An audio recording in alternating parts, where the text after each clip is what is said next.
Hey everybody, how's it going? Now that it's over, I'd like to give you my series review of The Falcon and the Winter Soldier. Right, let's get right into it. I think that the best episodes of this series were the first two episodes, in which we really got to see how Bucky was emotionally dealing with and coming to grips with, the things that he had done when he was the Winter Soldier.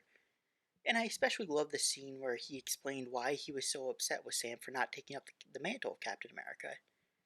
And in it, you see him pretty much say that if Steve Rogers was wrong about Sam, then he could have possibly been wrong about him.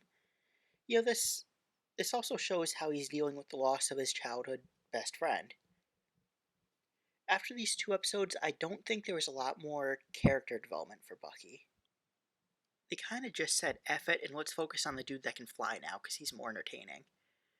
And I love the action sequence in the first episode with the wingsuit where Falcon saved, the hostage, but again, after that first episode, the action and especially the fight choreography felt like a major step down from the last two Captain America films. Now, that's to be expected, when you consider that the action in those two films was nearly perfect.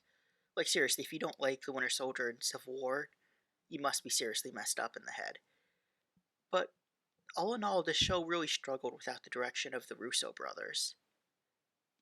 It's funny because everything the Russo brothers have done, every film that they've done, at least outside of the MCU, it's really either sucked or just flopped horribly at the box office. But they really clicked with these characters, especially Captain America. I think they were going for something very interesting with the villains, the Flag Smashers, but that didn't really pan out that well in my opinion. They kind of had this cliche anti-corporate, anti-nationalist motives that, even though they were trying hard to make them feel relatable, it just felt a little too exaggerated and cliched for my taste. We've seen this play out so many times before. Where the terrorists are like, we're not terrorists, we're the good guys because we're addressing serious problems in society, and that's why we blow people up. And then you see the hero, in this case Sam, they have to ponder which side is actually in the right. And it's just so cliche. I've seen this so many times before. And I do appreciate that they were trying to make the villain more relatable and not one dimensional like most Marvel villains are. But this kind of felt like a huge swing and a miss for me. Like, I just finished the show last night, and I already, no joke, forgot the main villain's name. I mean, I could look it up to put in this video, but I mean, that's too much work. It's a Saturday. But this show, it also tried to address serious racial issues, but it kind of fell into the same trap of just relying on cliche plot points to move the story arc forward. I mean, from the second I heard about the African American super soldier who fought in the Korean War, I could already predict exactly how that storyline was going to play out and how his backstory was going to play out. It was just way too predictable.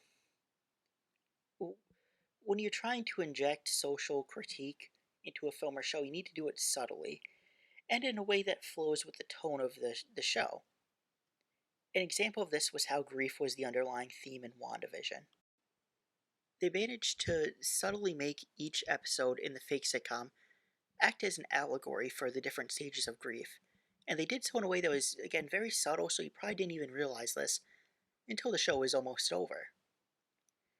That just wasn't the case in The Falcon and the Winter Soldier. There was no subtlety here. I think overall the show was trying just a little too hard, and it made the show kind of a little slow and boring at points. So while I would still recommend the show, and I did like it a lot, it definitely isn't the best installment in the MCU. Well, that's my video, everyone. Please remember to like, subscribe, and comment. Thank you.